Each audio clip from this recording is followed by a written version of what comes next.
Bonjour à tous. Alors, on vient de se rendre compte qu'il y avait Bonjour. on ne pouvait pas rentrer parce qu'on a eu plus de succès que prévu. Euh, Oui, incroyable. Du coup, merci à tous de votre participation. Du coup, vous êtes de plus en plus nombreux pour nos rendez-vous, les webinaires par VisiBrain.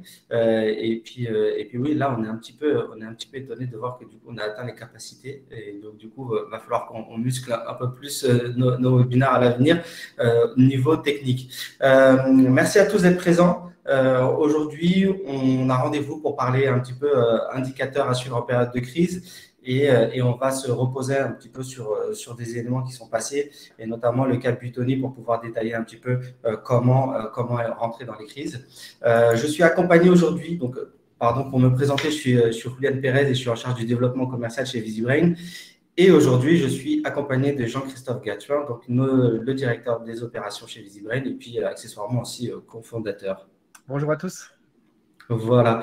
Du coup, pour rentrer dans le vif du sujet, juste pour info, donc on en a pour une demi-heure. À la suite de ça, on prendra quelques questions.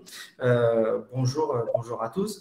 Bien évidemment, vous pouvez retrouver également l'étude qu'on a pu publier sur les crises dans l'agroalimentaire. Je pense qu'en lien, vous pourrez le retrouver sur le chat.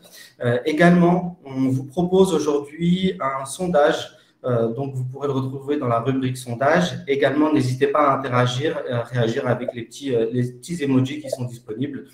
Donc voilà, donc on espère que ce webinaire va vous intéresser, va vous plaire. Et puis encore une fois, on sera toujours à votre disposition par la suite si vous voulez étendre cette conversation au niveau des crises.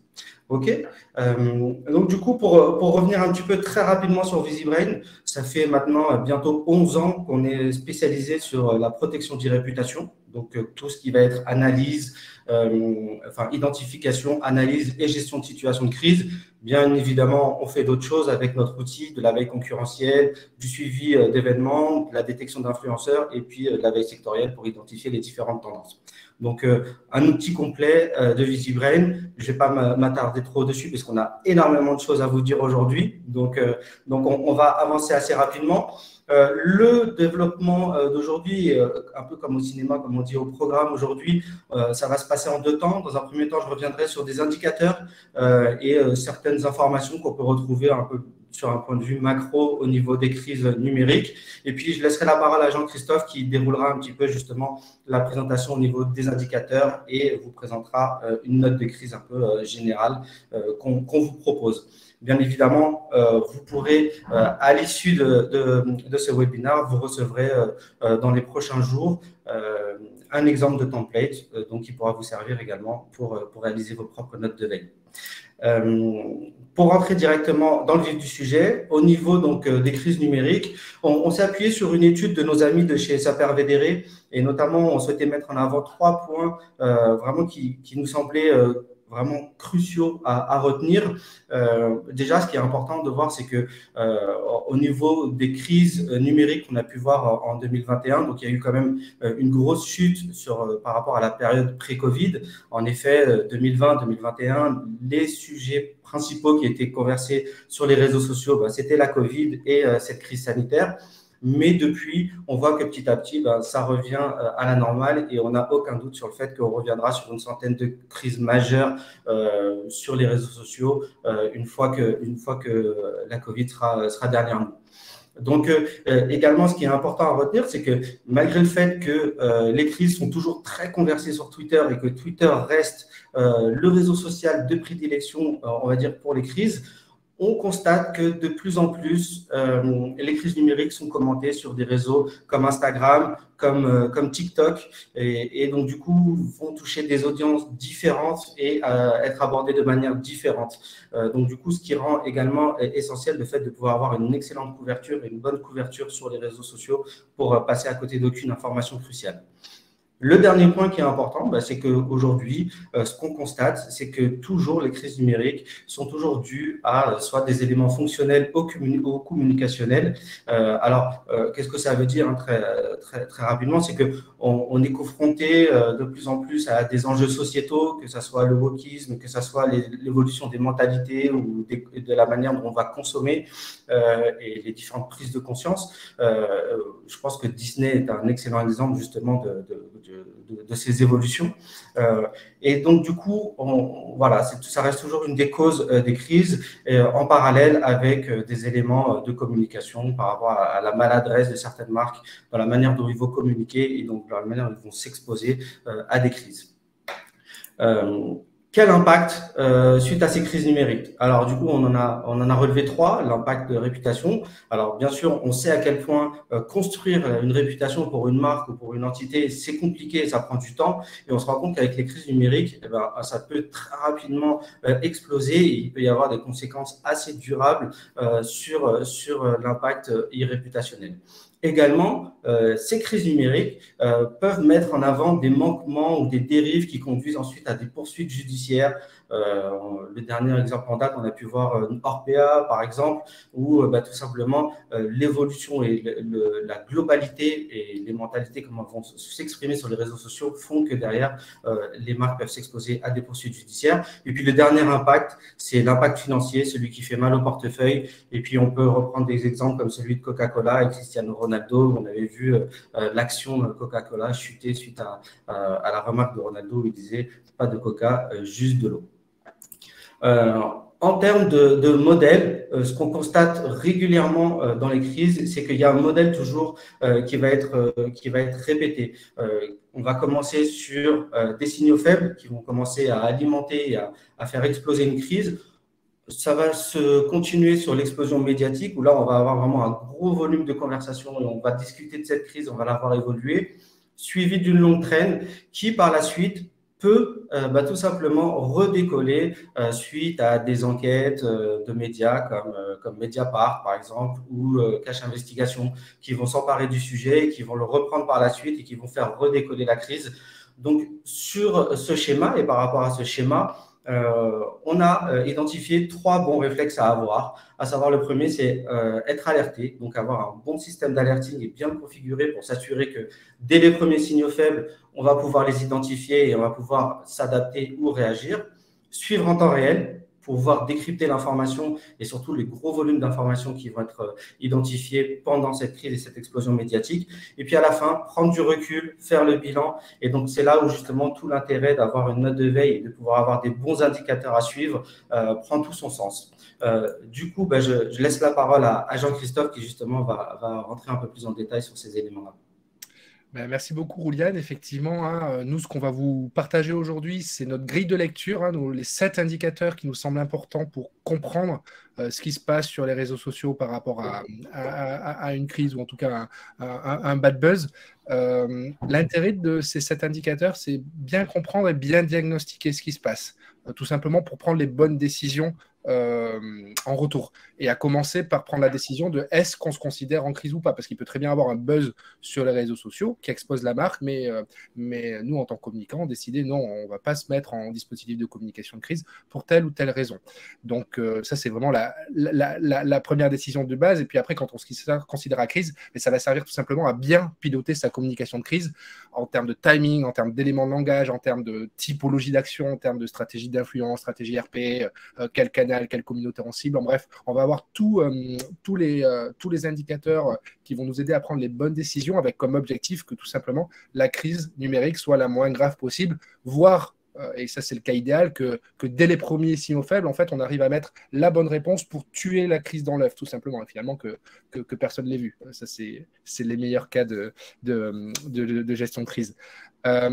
Pour ça, on va en fait prendre le prétexte de réaliser une note de veille, comme disait Rouliane, de faire le bilan. Mais c'est important de comprendre que ces 7 indicateurs, il faut vraiment les suivre en fil rouge tout le long de la vie une crise dès les premiers signaux faibles. Dès les premiers signaux faibles, il faut avoir cette grille de lecture, regarder ces 7 indicateurs pour justement en permanence être dans la prise de décision et dans le pilotage de la communication de crise.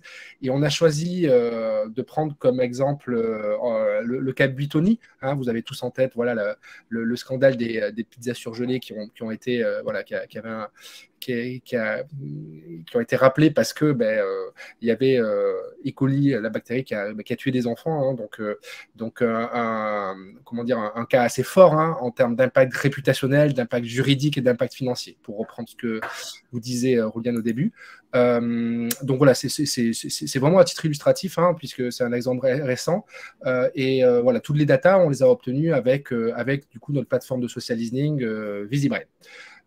Donc ça a pu entendre, on va commencer par le premier indicateur, c'est les volumes. Alors, les volumes, évidemment, ce n'est pas suffisant de regarder que les volumes, mais ça reste le point d'entrée de bien regarder, de bien quantifier de combien de posts, de combien d'engagements on parle sur les réseaux sociaux. Et ça va être important de bien le mettre en perspective. Alors, voilà ce que ça peut donner, par exemple, dans le cas comme Buitoni. Donc là, on voit que sur la période 17 mars, début de la crise, jusqu'au 31 mai, on s'est arrêté à cette période-là. Il y a eu 110 000 posts sur les réseaux sociaux qui parlaient de l'affaire et qui ont généré un ensemble de 1,5 million de réactions. Donc, c'est des volumes assez énormes. Et pour le mettre en perspective, dans un premier temps, on peut regarder par rapport à l'activité habituelle autour de la marque. Donc, Buitoni, c'est une marque peu conversationnelle. C'est moins de 50 posts publics par jour d'habitude. Là, évidemment, ça a tout simplement explosé. On multiplie par 100 en moyenne sur la période. Et le volume de conversation journalier. Et intéressant aussi, puisque finalement, il y a eu le cas Buitoni, mais il y a eu le cas Kinder aussi. Et finalement, sur la période, beaucoup de conversations qui débordent de manière plus générale sur le scandale sanitaire, est-ce que c'est bien le surgelé ou pas, ce genre de choses. Donc ça, c'est plus de 270 000 posts. Donc Buitoni, c'est un peu moins de la moitié de ces conversations.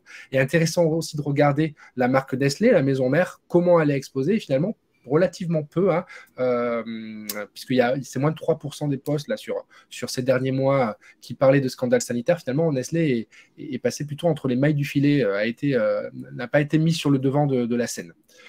Ce qui va être important, et donc là encore une fois, c'est de regarder les différents temps forts et voilà, une timeline des conversations, tout simplement le volume de posts en fonction du temps. Donc là, on est vraiment...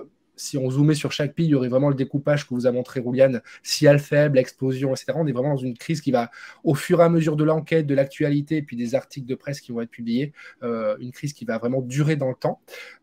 Et donc, c'est aussi, mon rappel, pour vous rappeler que le 17 mars, il y a le premier appel produit, mais c'est fin mars qu'il y a les décès d'enfants et l'enquête. Kinder qui arrive juste après.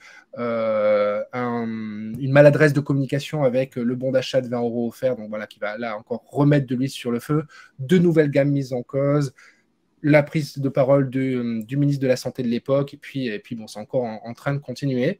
Et toujours dans cette idée de bien faire ce diagnostic de volume, toujours intéressant de mettre en perspective par rapport à d'autres cas passés, en l'occurrence dans l'agroalimentaire. Et donc on voit qu'on n'est pas encore au niveau du Chevalgate de Findus. Vous vous souvenez, je pense, des lasagnes qui avaient de la viande de cheval, alors que c'était annoncé comme étant de la viande de porc. Donc un cas qui date un peu de 2013, qui avait fait beaucoup réagir. Mais on est au-dessus du lait contaminé de Lactalis ou d'une crise plus liée à une erreur de communication de la part de Nutella en 2016. Et ce qui est important aussi de retenir, c'est que malgré l'importance des volumes qui ont déjà été identifiés sur cette crise Buitoni, elle n'est pas terminée. En exemple, la semaine dernière, où on pouvait encore retrouver on a pu retrouver des produits Buitoni dans les magasins Franprix sur Paris. Donc du coup, cette crise, elle continue d'être alimentée encore maintenant. Tout à fait. Et du coup, toujours dans cette idée de comprendre le quantitatif, nous, on va vous encourager à vraiment segmenter votre paire de lunettes, la segmenter par réseaux sociaux pour vraiment comprendre finalement comment un buzz se transfère d'un réseau social à un autre. Parce que finalement, il y a deux cas. Soit on a un buzz qui est confiné à une seule plateforme, un buzz local. Donc voilà, c'était le trending topic du jour sur Twitter ou la tendance TikTok, mais finalement, ça ne sort pas de TikTok, ça ne sort pas de Twitter. Donc, il n'y a pas de porosité. Donc là, c'est plutôt adressé de manière chirurgicale et peut-être même se dire voilà, qu'il n'y a rien à faire parce que finalement, voilà, ça va passer vite. Hein, ça, encore une fois, après, la décision vous appartient. Mais bon, voilà, le premier cas d'un buzz qui ne se propage pas de réseau social en réseau social. Et le deuxième cas où il va avoir une propagation de plateforme en plateforme. Voilà, ça va être typiquement un tweet en fait, qui est en train de relier une vidéo TikTok. Et là, bon, clairement, là, c'est un signe de gravité. En fait. On sent que Twitter va servir de catalyseur pour exposer ce qui se passe sur TikTok à une sphère plutôt adolescente, à un plus large public, ou inversement, on voit quelque chose qui démarrait sur Twitter, mais qui commence à apparaître sur Facebook et Instagram, donc voilà, où on voit qu'il y a une vraie propagation virale et qu'on va, finalement, dès qu'on voit qu'il y a ce point de bascule ou quelque chose qui était sur Twitter qui commence à apparaître sur d'autres réseaux, là, on se dit que c'est sur un buzz qui va aller en s'amplifiant. Donc là, avec VisiBrain, vous allez pouvoir très facilement avoir remonter tous les indicateurs. Là, on a choisi de les remonter sur 4 réseaux sociaux principaux, donc Twitter, avec beaucoup de tweets et de retweets. Facebook, donc là, voilà, les métriques d'engagement sont très importants à regarder. 450 000 réactions, là, c'est les pouces ou les bonhommes fâchés, etc., qu'on peut mettre sur les posts. Donc, c'est-à-dire qu'il y a eu 450 000 personnes qui ont pris le temps de réagir à un des posts des pages publiques. Sur Instagram, quelques traces de la crise aussi. Et puis, sur TikTok, voilà, en termes de volume de vidéos, voilà, 130 vidéos, c'est beaucoup sans être énorme, mais en termes d'engagement, énormissime, hein, 480 000 likes. Encore une fois, bon, ça, c'est des personnes non seulement qui ont vu la vidéo, mais qui ont pris le temps d'y réagir. Donc, on voit qu'on est loin d'être sur quelque chose qui reste dans une sphère médiatico-politique de Twitter. Non, le grand public avec Facebook est clairement au courant de l'affaire. Et le plus jeune public, hein, TikTok, une sphère plus adolescente aussi, et pas qu'un peu, j'ai envie de dire. Exactement. Et encore une fois, c'est l'intérêt alors d'avoir un outil de veille et puis surtout d'avoir un outil de veille qui est complet et qui a une excellente couverture sur les réseaux. C'est ce qu'on propose chez VisiBrain également maintenant, de pouvoir avoir cette couverture à la fois sur Instagram et également de pouvoir avoir cette couverture sur TikTok pour s'assurer que vraiment on va pouvoir entendre et détecter les moindres signaux faibles qui proviennent de ces nouvelles plateformes. Et tout à fait, merci Rouliane. Et voilà, pour aller encore un peu plus loin sur ce qu'on peut faire avec VisiBrain, mais là on s'est amusé avec notre nouvelle fonctionnalité de Smartboard à comparer la propagation du sujet sur Twitter et sur Facebook. Donc sur Twitter en termes de retweets, sur Facebook en termes de réactions. Et on voit que sur les premiers jours, voilà, les premiers signaux faibles sont sur Twitter. C'est quand même souvent le cas sur ce genre de cas. Et donc là où voilà, ça va être très important d'avoir les différentes alertes sur les différents réseaux sociaux pour être alerté dès qu'il y a un signal faible sur une des plateformes. Mais on voit que finalement Facebook prend le relais. Et puis quand il y a l'annonce du décès d'enfant, finalement c'est vraiment sur Facebook que les gens vont vraiment réagir en massivement. Sans transition, j'ai envie de dire, là on était très sur le quantitatif. Ça va être intéressant de maintenant rentrer dans des indicateurs un peu plus qualitatifs, à commencer par étudier un peu la sémantique, hein, la tonalité de ce qui va se passer sur les conversations, avoir une vue agrégée, une vue d'ensemble de quelles thématiques ressortent le plus. Ça va être important tout simplement pour pas être hors sujet en fait dans sa réaction, dans son éventuelle réponse, bien comprendre ce qui fait réagir les internautes, les points d'achoppement, enfin vraiment comprendre qu'est-ce qui fait réagir pour derrière nous prendre la bonne décision en tant que communicant. Et là, ce qu'on voit sur le cas Bitoni, mais c'est clairement sans surprise le décès de l'enfant qui vraiment choque des internautes, hein. Et ensuite il y a cette impact de communication, le bon d'achat de 20 € qui a été offert à un parent d'enfant décédé, bon bref, qui est voilà, il y a une maladresse là-dessus et ça évidemment là les internautes pardonnent pas, hein, ça fait réagir de suite et de manière très virulente. Plus étonnant, quand on a regardé les conversations, on voit finalement il y a les anti-vax s'immiscent dans la conversation autour de sujet en disant regardez ce qui se passe sur Bitoni, sur Kinder, on n'en avait aucun doute, mais regardez en fait plus tard, ce sera pareil avec les vaccins Covid, on découvrira des choses plus tard. On était en période de présidentielle, donc évidemment hein, un peu de récupération politique, ou en tout cas des militants voilà, qui vont essayer d'amalgamer les deux sujets. Et puis voilà, certains internautes qui vont voilà, être étonnés et questionner le manque de moyens des autorités sanitaires qui font que il n'y avait pas eu d'action mise en place avant qu'il y ait malheureusement un drame. Ce qu'on aime bien regarder aussi comme indicateur, c'est en termes de sentiments, c'est les réactions Facebook. Les réactions Facebook déjà parce qu'on touche le grand public, hein, on a vraiment tout. Je ne vais pas dire, on ne va pas parler de représentativité, mais disons qu'on a quand même une démographie très, très, très large et très riche sur Facebook. Et on a justement ces 6 réactions Facebook qui vont de suite donner une photographie de l'état d'esprit des internautes. Donc en temps normal, hein, sur une marque ou n'importe quel sujet, c'est le like à la réaction par défaut qui, voilà, à plus de 80% va être dominante. Là, on voit que sur ce sujet-là, ce n'est pas du tout le cas. Hein. On a des bonhommes tristes, des bonhommes fâchés et plus étonnant, qui est autant, voilà, plus d'un quart des réactions, c'est un bonhomme étonné. On voit vraiment qu'il y a un choc des internautes, hein, une colère, mais également un choc, une surprise. Comment ça peut arriver en France? Donc voilà, ça c'est vraiment un indicateur très visuel et voilà, encore une fois, très intéressant à regarder dès les premiers signaux faibles pour nous aider au diagnostic, en fait. C'est de voir, ah oui, non, mais là, en fait, si on voit que quelques heures après le début d'un signal faible, on voit qu'on a un camembert de ce type, se dire, ah oui, non, là, les internautes réagissent vraiment très négativement. Et puis, c'est un indicateur qui va être intéressant à suivre par le temps, justement, pour voir si, justement, nos réponses, en tout cas, voilà, peut-être la communication, les choses qu'on va faire peut-être pour rassurer les internautes, se retranscrivent sur cet indicateur. Et ensuite, en termes de sémantique, le langage des réseaux sociaux, c'est aussi les hashtags. Et ça, c'est intéressant d'avoir la vue d'ensemble des hashtags, comme peut le proposer un outil de veille comme VisiBrind, pour tout simplement voir s'il y a un espèce de terreau à viralité, encore une fois, à regarder en permanence, mais dès les premiers signaux faibles. Si dès le début, on voit qu'il y a des appels au boycott, là, c'est le cas, mais finalement, des appels au boycott qui n'ont pas été spécialement suivis. Mais en tout cas, on peut voir vraiment ça comme signe et dire oui, donc c'est grave. En tout cas, les internautes considèrent que c'est grave et on va peut-être y voir un terreau à de la propagation, à être finalement plutôt en début de viralité du sujet. Et là, ce qui est intéressant, hein, c'est que en premier, on voit, en tout cas, vous voyez en rouge là, le hashtag BitonyGate. Autant si vous avez pris la décision que vous n'étiez pas en crise, là, pour le coup, les internautes, eux, ils considèrent que l'affaire est assez grave et que vous êtes en crise voilà, l'affaire est assez grave pour y associer le suffixe gate.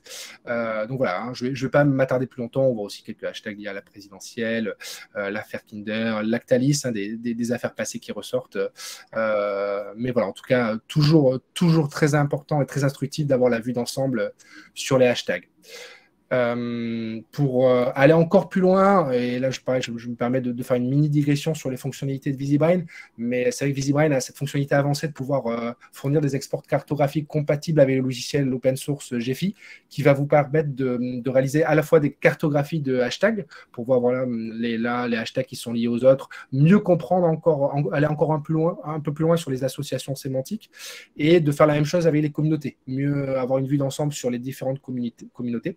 Donc ça, c'est quelque chose que soit vous connaissez déjà Gephi et que vous pouvez faire en autonomie avec VisiBrind, ou on vous accompagne là-dessus. Également, si cette vue, ou en tout cas si le sujet des cartographies, la data vise et comment on peut réaliser des data visualisations ou des cartographies grâce à VisiBrind, si c'est un sujet qui vous intéresse, n'hésitez pas à le commenter dans le chat et puis éventuellement ça pourrait être l'objet d'un prochain webinaire qu'on animerait justement sur ce sujet. Donc n'hésitez pas à réagir là-dessus si c'est quelque chose qui pourrait vous intéresser. Tout à fait. Et du coup, pour aller toujours un peu dans cette idée de qualitatif, nous, on trouve très, très intéressant de regarder les posts dans leur individualité parce que au-delà de cette vue d'ensemble sémantique, d'avoir une vue agrégée, regarder les publications individuelles et celles qui ont le plus d'engagement, c'est vraiment très parlant parce que si un post a suscité beaucoup de likes, c'est qu'il y avait dans son forme dans son fond, ou dans sa forme, c'est-à-dire qu'il a vraiment parlé aux internautes, les internautes se sont reconnus dedans et donc ça, encore une fois, avec un outil de veille, vous allez de suite pouvoir avoir un classement hiérarchisé des posts qui ont généré le plus d'engagement sur chacune des plateformes et affiner encore une fois votre diagnostic, mieux comprendre ce qui se passe et la réaction des internautes. Donc là, Là, j'ai commencé par mettre quelques... C'est intéressant aussi de faire un focus sur sa propre communication, hein, les réactions officielles, pour voir aussi comment les internautes l'aperçoivent. Là, en l'occurrence, sur ce cas Bitoni, finalement, il y a eu très peu de communication officielle. Il y a eu un communiqué diffusé un peu de la même manière en fin mars sur Twitter et Facebook, une vidéo, mais très confidentielle, qui a été vue moins de 500 fois. Il y a eu très très peu. Le choix que Bitoni a fait, ça a été vraiment d'être plutôt discret. D'ailleurs, j'ai pas insisté là-dessus, mais c'est aussi dans ce qu'on pouvait voir dans les autres sujets. Ça a été également reproché à la marque, un peu ce manque de transparence et de réaction, hein, alors qu'il y avait des éléments très graves. Et voilà, si on continue à passer un peu en revue les posts les plus partagés sur les réseaux sociaux, ce que je vous disais, voilà, par exemple, cet internaute qui arrive à rédiger quelque chose, qui est vraiment scandalisé par cette histoire de bon d'achat de 20 € et qui va être un des tweets les plus retweetés sur le sujet. Bon, des experts qui prennent la parole pour expliquer la chose de manière plus médicale, comprendre comment ça a pu arriver, comment une pizza contaminée peut amener à un décès d'enfant. Ce que je vous disais, voilà, bon, vous pourrez regarder plus tard, hein, mais voilà, des blagues sur Twitter, des anti-vax qui s'emparent du sujet, d'autres qui vont avoir des agendas un peu plus politiques. Sur Facebook, voilà, des communautés un peu différentes avec des médias alternatifs, hein, mais qui ont une forte audience sur Facebook, et donc c'est intéressant aussi de regarder un peu comment ils s'expriment.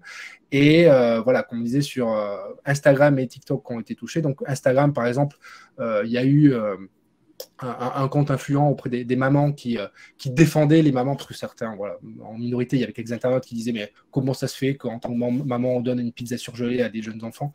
Bon, évidemment, voilà, une défense des mères, voilà, donc ça c'était ce qu'on pouvait se trouver sur Instagram. Et sur TikTok, voilà, des vidéos j'ai envie de dire par des ados, pour des ados, en tout cas pour un jeune public, qui génère énormément de vues et d'engagement. Exactement. Et encore une fois, je pense que c'est un réseau social qu'il faut pas négliger, TikTok. Enfin, également par rapport à ce nouveau profil, au type de profil de compte qui va tout simplement décrypter l'information et qui va la résumer ou la retranscrire. Et donc, du coup, ce qu'il faut prendre en compte aussi, c'est qu'il y a toute une nouvelle communauté, toute une nouvelle partie de l'audience sur les réseaux qui va s'alimenter en information via ces comptes-là. Et donc, du coup, c'est important de pouvoir les identifier et de comprendre justement comment eux vont s'exprimer sur la crise et les éléments qu'ils vont mettre en avant. On a vu le combien, on a vu le quoi. Maintenant, on va s'intéresser au qui est évidemment très important. C'est même, voilà, encore une fois, là, on a choisi un ordre, mais c'est évidemment, tous ces indicateurs sont à regarder en parallèle, hein. Et évidemment, dès le début, regarder, mieux comprendre quelles sont les communautés touchées, c'est primordial, parce qu'évidemment, c'est pas du tout la même chose un buzz qui reste confiné à une communauté et éventuellement même une communauté militante. Si le buzz reste confiné dans cette communauté militante, peut-être qu'en fait, il n'y a pas grand-chose à faire, hein. Mais à l'inverse, c'est pas du tout la même chose si on est sur un sujet qui est en train de se propager de communauté en communauté, de toucher des influenceurs de plus en plus importants. Là, on peut se décréter potentiellement en crise. Et pour comprendre les communautés, finalement, hein, les connexions sur les réseaux sociaux sont asymétriques. Ça va être intéressant vraiment de regarder les leaders d'opinion de chacune des communautés. Et nous, ce qu'on va vous recommander, c'est faire un focus, de focaliser sur certaines typologies d'influenceurs. Encore une fois, là, on a une grille avec 5 typologies d'influenceurs. Sur le cas Bitoni, on a 81 000 internautes qui ont pris la parole. Donc, en majorité, hein, c'est le grand public, hein, c'est le principe des réseaux sociaux, c'est que tout le monde, l'internaute lambda comme la célébrité peut s'exprimer. Mais nous, voilà, ce qu'on va vous recommander, c'est d'affiner ça, de faire un focus. Et ça, le système de filtre de VisiBrain est vraiment très puissant pour ça, pour garder sur certaines typologies d'influenceurs. Est-ce qu'il y en a qui s'expriment sur notre crise? Les personnalités politiques, tout ce qui va être les militants, activistes, associations, évidemment les journalistes, hein, ça c'est game changer, hein, si un journaliste commence à s'intéresser au sujet, les célébrités, et enfin tout ce qui va être plutôt un milieu professionnel. Là dans le cas Bitoni, c'est plus les salariés syndicats, ça peut être des professionnels du secteur, des médecins, voilà. Là en fait ça va vraiment vous faire une grille, et vous allez si finalement il n'y a que des internautes j'ai envie de dire, lambda qui s'exprime sur un sujet, ça va être très différent que si on commence à avoir des célébrités qui prennent parti à la cause, ou s'il y a des journalistes, ou si des professionnels donnent une certaine crédibilité au sujet, ce genre de choses. Donc, en l'occurrence, hein, voilà, pour le Capitoni, vous savez qu'on va avoir quelque chose qui est plus qui domine plutôt du politique et du journalistique, hein, avec finalement pas tant que ça de célébrités ou même pas tant que ça de salariés, de professionnels qui s'expriment sur le sujet. C'est avant tout un sujet vraiment le devant de la sphère médiatique et en plus, comme on l'avait dit avant, avec les présidentielles qui étaient tout simplement au cœur de l'actualité. Donc là, pour ce cas-là, on a choisi de faire un focus politique et encore une fois, toujours ce système de filtre de Visibrand qui permet d'aller encore plus loin et de bien comprendre quelles sont en l'occurrence les couleurs politiques qui prennent part au sujet. Sur le Capitoni, c'est très équilibré. On a aussi bien la patriosphère que France Insoumise, ELV, PS et En Marche, hein, un peu moins, mais voilà, on va dire que c'est relativement équilibré, parce qu'évidemment, dans d'autres cas, il peut avoir, ça va être peut-être un sujet qui va particulièrement parler aux militants de la France Insoumise, ou à l'inverse, qui va particulièrement parler à la patriosphère. Et du coup, encore une fois, derrière, la prise de décision ne sera pas la même. Et dans le Capitoli, c'était intéressant de regarder que finalement, il y a eu quand même 4 candidats à la présidentielle qui ont pris directement la parole sur l'affaire. Et voilà, et après, pour évidemment, toujours bien d'aller dans le plus qualitatif, avec Visibrand, vous allez pouvoir, par typologie d'influenceurs, regarder ceux qui ont le plus d'audience, ceux qui ont le plus été actifs sur le sujet, ou ceux qui ont généré le plus d'engagement, qui ont été le plus influents. Donc, je vais passer rapidement, hein, mais là, on voit que dans les politiques, il y a Ségolène Royal aussi qui a pris la parole. Dans les associations UFC Que Choisir, Foodwatch, donc voilà, des associations qui s'emparent du sujet. Les journalistes, non seulement intéressant pour vous diagnostiquer la gravité du buzz, mais aussi ça va être un indicateur très actionnable, hein, où vous allez pouvoir de suite contacter les journalistes que vous connaissez déjà si vous avez des bons liens avec certains journalistes qui ont vu le sujet. C'est intéressant d'être ultra proactif et dès le début les appeler et leur dire mais attends, écoute, ce que j'ai à te dire, c'est peut-être pas exactement ce que disent les internautes. Là, il y a un peu de fake news.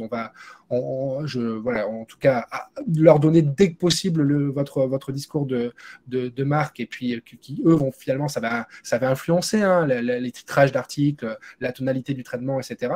Si derrière ils ont prévu de d'écrire des articles, mais voilà, en général c'est comme ça que ça se passe, hein, c'est vraiment l'idée d'anticiper les articles de presse. Les célébrités, évidemment, voilà, là en l'occurrence pas mal de youtubeurs, quelques youtubeurs, il n'y a pas tant que ça de célébrités, hein, quelques youtubeurs, mais voilà, Nagui, Michel Denisot qui ont retweeté des tweets, ou l'actrice Horatica, ou Yvan Le Bolloc, voilà, des acteurs, non, mais voilà, évidemment, à partir du moment où une célébrité prend la parole, elle va avoir une audience et des fans, hein, tout simplement, et ça donne encore une fois une nouvelle dimension à la crise. Et voilà, sur les syndicats, là, il y a Force ouvrière qui a pris officiellement la parole sur le sujet. On l'a pas fait pour ce cas-là, mais évidemment, l'analyse cartographique est très intéressante aussi pour mieux visualiser les différentes communautés et parties prenantes qui s'expriment sur le sujet. Et pour aller finalement encore plus loin dans cette idée d'influence, il y a, nous, un critère qu'on met à part parce qu'il nous semble tellement important, c'est de regarder est-ce que la presse et les médias traditionnels s'emparent du sujet. Pourquoi ? Parce que ça va donner tout simplement une nouvelle dimension à la crise. Premièrement, par la crédibilité en fait, que ça apporte au sujet. On dit que les internautes sont en défiance des médias traditionnels journalistes. Oui et non, parce que les internautes sont très conscients qu'un post Facebook, c'est pas la même chose qu'un article dans Le Monde. Donc, évidemment, à partir du moment où il y a un article dans un média reconnu, un média national, la PQR, la PQN, c'est vraiment plus du tout... ça acte quelque chose, ça acte une certaine crédibilité de l'information. Deuxième point, la presse et les médias ont des audiences. Une fois qu'ils s'emparent du sujet, ça va toucher une nouvelle audience.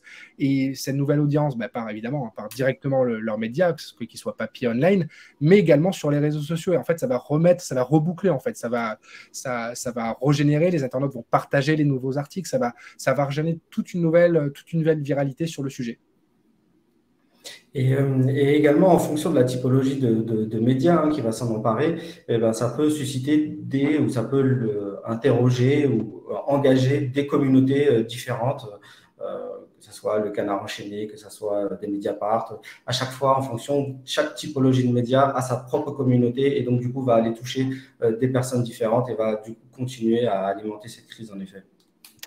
Donc là, pour aller vite, bon, on voit, là, on est sur un cas un peu particulier pour Bitoni, puisque l'affaire apparaît en ligne à travers la presse, et plus précisément une dépêche AFP. Mais voilà, on a les deux cas, hein. Soit la presse est directement impliquée, soit on est sur un buzz qui part vraiment des réseaux sociaux et qui ensuite va être traité par la presse. Beaucoup d'articles, 2500 articles si on prend presse et blog, un sujet qui apparaît dans les JT dès le lendemain, un sujet qui devient vite d'envergure médiatique nationale. Si on regarde un peu voilà, les médias qui s'emparent du sujet, c'est intéressant de voir qu'il y a pas mal d'articles de la PQR, hein, que ce soit le réseau France Bleu ou le réseau France 3 Régions, qui vont relayer pas mal de témoignages hein, de parents localement, donc voilà, qui vont vraiment diffuser cette information à l'échelle la plus locale possible. Et puis voilà, après, c'est toujours intéressant de regarder les articles les plus partagés sur les réseaux sociaux. Je vais les passer vite. Hein, voilà, il y a différents témoignages de parents, une enquête un peu plus profonde du monde. Et bon, logographie, hein, ça fait sourire, mais encore une fois, quand il y a logographie qui s'en prend le sujet, c'est encore une fois une nouvelle audience. C'est quelque chose qui fait sourire, donc qui va être partagé sur les réseaux sociaux. Et donc, de plus en plus d'internautes qui vont être au courant de l'affaire et potentiellement, voilà, encore une fois, avoir une mauvaise image hein, de la marque Bitoni, enfin vraiment un impact en termes d'image de marque assez énorme. Et voilà, un article comme celui-là du Gorafi, c'est 1500 partages sur Twitter et 5600 partages sur Facebook. C'est vraiment énorme. Là, je parle juste des partages, hein, pas de l'engagement. Et comme on arrive sur la fin, et désolé, on a dépassé un peu, pour parler rapidement en international, c'est quelque chose évidemment que en termes de dimension, c'est aussi la force des réseaux sociaux. C'est évidemment que quelque chose qui peut démarrer de France peut devenir en fait un sujet mondial. Hein, et ça va être très important de très vite regarder s'il y a des traces de contenu dans d'autres langues que le français ou dans d'autres pays que la France, qui vont être en fait en eux-mêmes de nouveaux signaux faibles qu'il va falloir traiter comme tels. En l'occurrence, dans un cas comme Bitoni, on a quand même 25% des conversations qui sont à l'international. Donc voilà, 75% en France, hein, du coup c'est quand même avant tout un buzz franco-français, mais évidemment en Italie, hein, en Espagne et aux États-Unis. Donc encore une fois, ça peut être intéressant, si je suis dans l'équipe de com française, de prévenir le groupe ou les collègues, de dire en fait je vois j'ai un sujet et je vois qu'il y a des signaux faibles, il y a des traces en Italie et de transmettre ces informations. Et puis évidemment avec VisiBrain, vous allez pouvoir faire un focus sur chaque pays ou enlever la France pour ensuite retraiter tous les indicateurs qu'on a vus en fait, mais à l'échelle, là on s'était focalisé sur le français, hein, sur la France pour les 6 premiers, mais vous allez pouvoir retraiter tous ces indicateurs à l'échelle. Donc là voilà, on a des comptes influents sur Facebook, on a des Turcs qui ont vu le sujet, on a des médias en Espagne, en Italie qui font des articles et qui rappellent, avec aussi des magasins en Espagne, en Italie qui font un rappel produit suite à ce qui se passe en France. Donc je vais conclure et rendre la parole à Rouliane de suite. Merci Jean-Christophe. Du coup, je vois qu'il y a pas mal de réactions. Désolé pour les délais, on a un petit peu dépassé le temps, mais je pense qu'on va prendre le temps quand même de répondre à quelques questions, le temps de les découvrir en même temps. Juste pour vous rappeler également que bien évidemment, le replay vous sera envoyé et également vous recevrez tout simplement soit la trame et également un template, le fameux template que vous a présenté Jean-Christophe, vous le recevrez également pour pouvoir vous en servir si par la suite vous souhaitez tout simplement le compléter avec vos propres sujets de veille. Si vous souhaitez également prolonger cette conversation, si vous avez des questions auxquelles on ne pourra pas répondre, n'hésitez pas à me contacter directement. Vous avez mes coordonnées ici. Si vous souhaitez également voir dans quelle mesure VisiBrain peut répondre à vos besoins de veille ou comment on peut vous accompagner justement sur ces éléments de crise, n'hésitez pas à nous contacter. On sera un plaisir de vous répondre. Du coup, j'avais noté quelques questions. Alors, pour y répondre dans l'ordre, et je suis désolé si on ne répond pas à tout le monde puisqu'on est un peu pris par le temps, mais notamment, j'avais noté une question d'Émilie Chénaud. Donc, vraiment, par rapport aux réactions sur Facebook, hein, on n'est pas uniquement sur la page Bitoni, mais vraiment sur l'intégralité des pages publiques sur Facebook qui se sont exprimées sur le sujet. Donc, c'est vraiment global, on n'est pas uniquement sur les prises de parole de Bitoni. Également, pour répondre à Fabrice, à partir de quelle taille on recommande de mettre en place une cellule? Je pense qu'il n'y a pas de taille critique à partir de… à partir duquel il faut mettre en place un sujet. Ça va vraiment dépendre des typologies d'entreprises et également, ça va dépendre forcément des investissements médiatiques qui sont mis en place. Forcément, plus on investit médiatiquement, plus on va s'exposer à des crises. Comme on a pu le voir, les crises viennent généralement également des problèmes de communication et des positionnements qui peuvent être faits. Donc, du coup, il n'y a pas vraiment de taille critique pour pouvoir s'équiper, mais c'est une réflexion globale et c'est une stratégie à avoir sur les réseaux sociaux. Et puis, il faut savoir que maintenant, les outils de veille comme VisiBrain ne font pas juste de la veille de crise, mais également de la veille sectorielle, de la veille concurrentielle. Et donc, du coup, ça peut être une brique supplémentaire à implémenter. J'ai vu la question de Maïtienne sur quel espace la communauté est-elle définie. C'est vrai que là, on a sur les exemples, c'était sur Twitter, mais VisiBrain va permettre de regarder sur chacune des plateformes qu'on couvre, donc Twitter, Facebook, Instagram, YouTube, TikTok. On va pouvoir avoir cette vue d'ensemble de communauté, enfin à la fois les typologies d'influenceurs grâce aux biographies et puis la vision photographique qui va être possible sur tous les réseaux sociaux, mais qui va être très pertinente sur Twitter, où on a vraiment cette viralité, ces mécanismes de retweet qui permettent vraiment de bien dresser les communautés, mais qu'on va pouvoir faire aussi sur Instagram ou TikTok, par exemple. Je continue également. On avait une question j'avais vu de Marie. Je pense que celle-là, tu peux y répondre, Jean-Christophe. À partir de quel moment on peut considérer qu'un buzz devient une crise? Est-ce qu'il y a un seuil de volume qui va la déterminer? Voilà, mais non, justement, il y a vraiment. Alors, le volume, hein, comme je disais, c'est vraiment important à regarder, mais il y a pas forcément de seuil parce qu'il peut y avoir finalement très peu de postes, mais c'est des postes qui, vous, dans votre secteur, fait par des gens, ça va être un professionnel très clé ou un influenceur très important, et se dire, en fait, même s'il y a peu de postes, on sait que le sujet, il est clé pour nous. Donc, vraiment, les 7 indicateurs, ils sont vraiment à regarder ensemble, hein, il n'y en a pas un qui est plus important que l'autre, et c'est vraiment ces 7 indicateurs qui vont vous aider à déterminer si vous pouvez considérer que c'est une crise ou pas. Et donc, pour répondre très clairement, il n'y a pas de seuil de volume. Hein. On peut avoir beaucoup de volume et ne pas être en crise parce que c'est beaucoup de volume, mais militant, très confiné à une certaine communauté et qui finalement n'impacte pas, moi, mon public cible en tant que marque. Et à l'inverse, avoir très peu de volume, mais en fait, ultra ciblé, c'est vraiment les bonnes personnes. Je suis une marque d'appareils photo et en fait, c'est des photographes professionnels qui râlent sur un sujet. Bon, là même s'il y a 10 postes, on est en crise.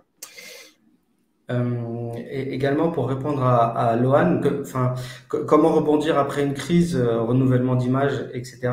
Alors malheureusement, nous on n'est pas vraiment légitime pour répondre à ce type de questions. Faut savoir que VisiBrain, nous on est avant tout un outil de veille qui va monitorer les réseaux sociaux. On a une grosse expérience suite à 11 ans maintenant d'existence sur la protection d'e-réputation et sur la détection de crise.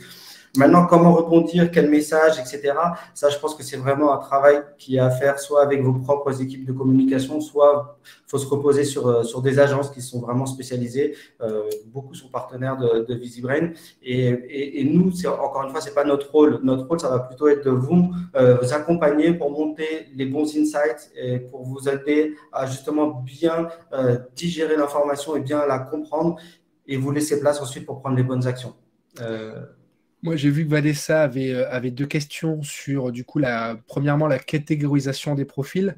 Donc, ça, il y a 1300 profils qui ont été catégorisés. Effectivement, on a catégorisé que ce qu'on considérait être des profils d'influenceurs sur cette grille de ces 5 typologies-là. Et du coup, l'idée, c'est que derrière les profils qui restent, tout simplement, on va dire que c'est le grand public, même si en pratique, évidemment, on pourrait affiner. Et comme vous le dites, justement, des fois, on n'a tout simplement pas de données. Et donc, un internaute qui n'a pas mis de biographie, qui a peu d'audience, mais peut-être que derrière, c'est un professionnel du secteur, mais bon, on n'en sait rien, en fait. Hein. Donc disons qu'à défaut d'information, on considère que c'est des anonymes. Sur votre deuxième question, la méthodologie pour définir les catégories au niveau du diagramme circulaire des top sujets, c'est là tout simplement, hein, ça va être un refiltrage par mots-clés, c'est-à-dire on va voir un premier indicateur dans VisiBrain qui vont faire remonter les expressions clés, les sujets qui émergent, mais après nous ce qu'on a mis à faire c'est refiltrer à la main, hein, par mots-clés, dire en fait on veut comprendre vraiment quelle était la part du sujet, on va voilà, en 2 temps, on voit que c'est ce sujet du bon d'achat qui émerge. Et ensuite, on va mettre toute une série de mots-clés pour voilà, bon d'achat, 20 euros, etc., pour être sûr d'avoir eu toutes les conversations autour du sujet et bien mettre la bonne part de voix de cette thématique-là au sein du sujet global. Et quel est le pourcentage de mentions catégorisées par rapport au total des mentions? Là, en l'occurrence, il y avait 100% des mentions catégorisées. C'est juste que voilà, on avait, je n'ai même plus le chiffre en tête, mais du coup, après, c'est ce qu'on ne catégorise pas, on le met tout simplement en autre sujet. Hein. Et également, pour faire un petit aparté sur LinkedIn, en effet, LinkedIn, c'est un réseau social dans lequel peuvent émerger quelques crises. On peut voir qu'elles restent encore minoritaires dans leur émergence. Après, dans la manière dont elles vont être conversées et commentées, c'est une autre chose. Malheureusement, aujourd'hui, il n'y a pas d'outil qui permet de monitorer LinkedIn, il n'y a pas d'API disponible. Et alors, certains vont pouvoir proposer peut-être d'écouter LinkedIn. Malheureusement, LinkedIn est assez agressif de ce côté-là. Et donc, du coup, notre position pour le moment chez VisiBrain, c'est on ne souhaite pas exposer nos clients à des remontrances ou à des attaques de LinkedIn parce qu'on utiliserait leurs données alors que ça va à l'encontre de leurs conditions d'utilisation. Donc voilà, malheureusement, c'est une brique qu'on ne peut pas intégrer et qu'aujourd'hui, on ne peut pas écouter, même si on sait pertinemment qu'il y a des conversations qui se prononcent, des crises qui émergent, etc. Pour le moment, on est obligé de faire sans, malheureusement.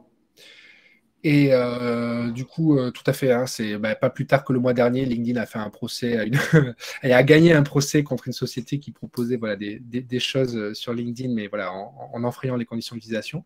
Je vois aussi la question de Damien, que pensez-vous de Facebook? On dit que c'est un média qui est amené à mourir très rapidement au profit de TikTok et Instagram. Voilà, moi, ce que je pense de Facebook, ça reste quand même le réseau social numéro 1. Tout le monde est sur Facebook, même si tout le monde n'utilise pas quotidiennement. Donc, évidemment, il faut regarder ce qui se passe sur Facebook.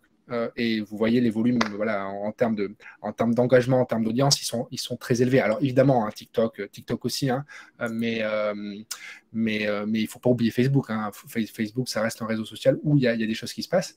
Et sur votre deuxième partie de question, est-ce que ça vaut le coup de répondre sur Facebook à une crise? Mais ça dépend justement du diagnostic que vous aurez fait. Sur quelles sont les communautés touchées, quels sont les canaux qui réagissent le plus. Si c'est une crise qui se passe uniquement sur Twitter, ça ne sert à rien de répondre sur Facebook. Mais encore une fois, là, on va légèrement dépasser notre domaine d'expertise. Nous, on va vous aider à faire la photographie la plus précise et la plus complète possible de qu'est-ce qui se passe et où et comment et combien. Mais après, c'est à vous de prendre la décision. C'est avec votre instinct de communicant et puis la connaissance que vous avez de l'entreprise et de la stratégie de communication, l'image de marque, enfin, ce que vous voulez mettre en avant, c'est vous qui allez prendre la décision de répondre sur tel ou tel canal. Voilà, je pense que le webinaire arrive à terme. On a répondu à vos questions. Encore une fois, merci beaucoup de votre présence. Merci encore de répondre présent au webinaire qu'on vous propose. N'hésitez vraiment pas à revenir vers nous si vous avez des questions auxquelles on n'aurait pas répondu ou si vous voulez avoir des focus plus spécifiques. Et puis on espère revenir vers vous bientôt encore avec une nouvelle édition de ce webinaire. Et puis, on vous donne rendez-vous à la prochaine. Et encore, merci pour votre participation et vos excellentes questions. À Merci bientôt. à tous. Très bonne À journée et bon bientôt. appétit. Au revoir. Au revoir.